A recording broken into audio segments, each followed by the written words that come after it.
Hi, it's Ike from Groovy Entertainment. Today we got another book on tape to play for you. Today's book was gonna be Heller Keller, but I found out there's no tape for this book, so we're gonna play this book instead. Paul Bunyan from 1977. So let's get started.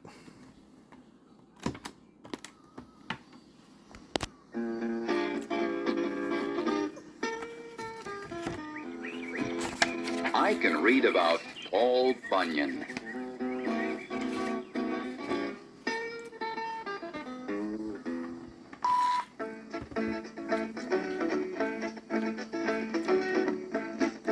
The Great Lakes are great. The Mississippi River is long. The Grand Canyon is huge. And the Rocky Mountains are big. Some storytellers say that they were the work of one man, a very big man named Paul Bunyan.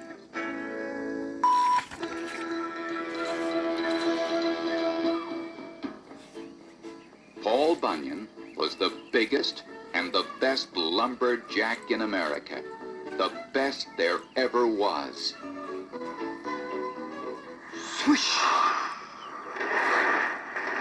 He was so strong that he could chop down an entire forest with one swing of his mighty axe.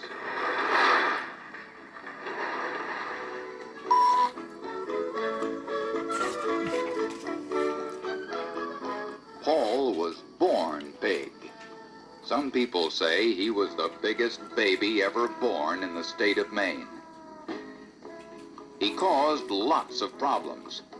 Sometimes when he sneezed, he blew people clear out of the state.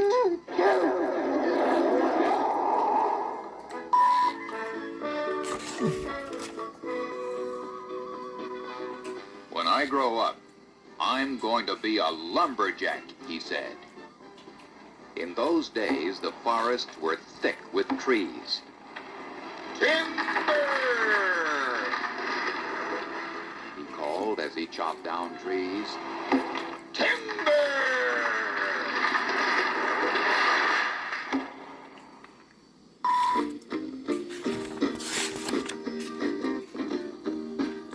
And sure enough, when he did grow up, he set out to be a lumberjack. By this time, he was awfully big. So big, in fact, that he decided to go to Michigan and open his own logging camp.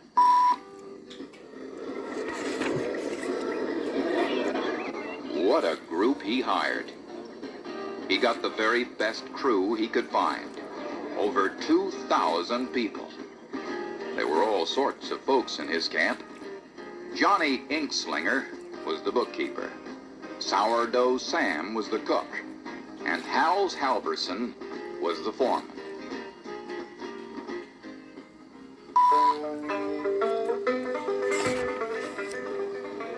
There was work to be done. Paul did things in a big way. His camp was the biggest and best in the country. It was so big that Paul had to dig the Great Lakes just to have water for the crew.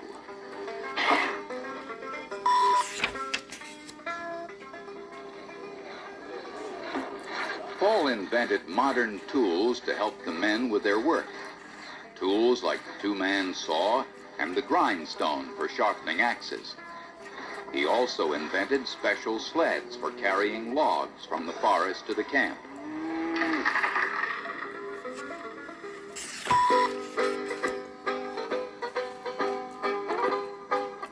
By golly, what a place! The bunkhouse in Paul's camp was so big that the men needed maps to find their beds at night.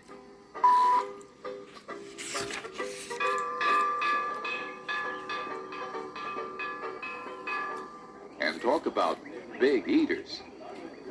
Every morning, Sourdough Sam had a big job to do. He had to cook enough pancakes for all the men. He cooked and cooked and cooked thousands and thousands of pancakes.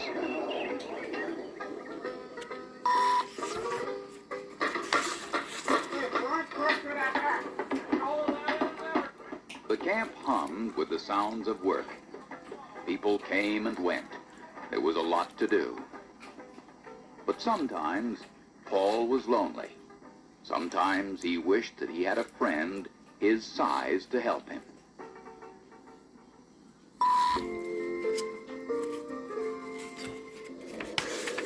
Then one winter day, during the winter of the blue snow, Paul found just the friend he was looking for. Something was buried in the snow.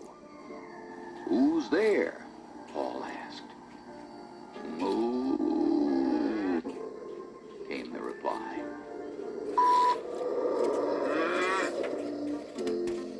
It was a baby blue ox. Paul picked up the ox and carried it back to camp. He nursed the ox until it was strong and healthy. Paul decided to name the ox Babe.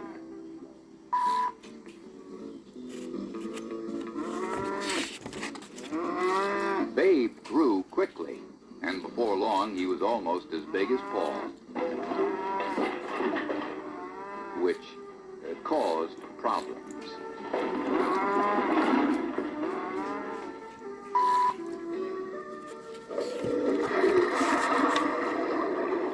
One day, Babe knocked over a tank of water.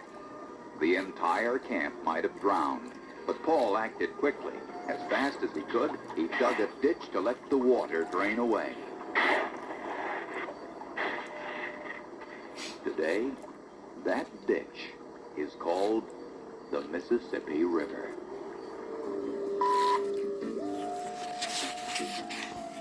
Even if he did knock over things, Babe was a great help to Paul. Working together, the two of them were able to do more work in a single day than all the others could do in a year. In fact, they worked so hard, there was no more work to be done. Paul had to close the camp.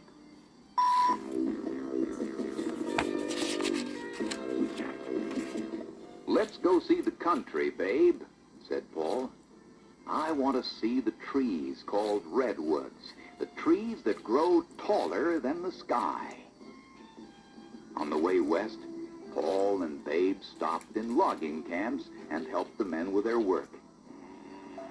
In Wisconsin, they saw a group of men trying to pull logs up a twisted, crooked road. "Let's help," said Paul.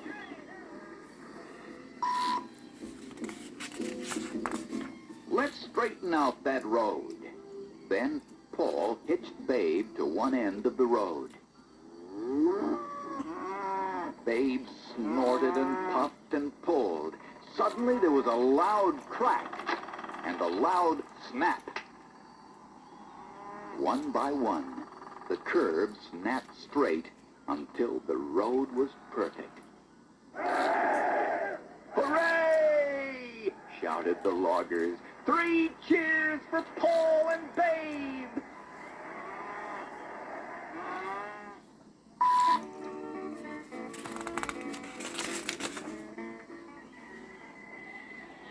Paul and Babe explored America.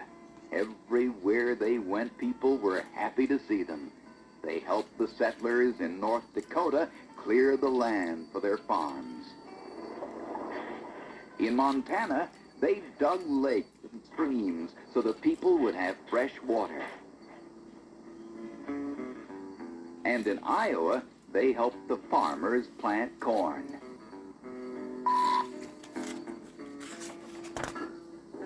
In Colorado, Paul accidentally dragged his pick on the ground. The place where his pick cut into the ground is still there today. It's called the Grand Canyon. In Washington, Babe stepped on some hills and made the Cascade Mountains. And when Paul spilled a glass of water, he made the Puget Sound.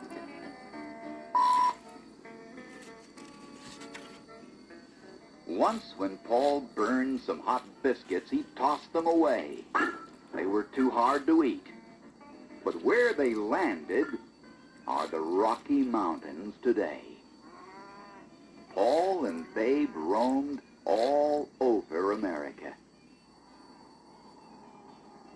Some people say they saw Paul and Babe heading for Alaska, and still others say that Paul and Babe became cowboys in Texas. But wherever they are, someday soon, it's just possible that you might see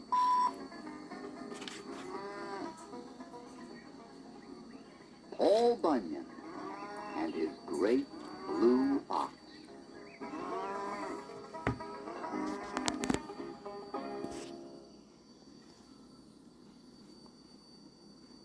So that was Paul Bunyan from 1977. So if you like, subscribe, share, and comment, have a good every day. And our next book will be The House That Jack Built.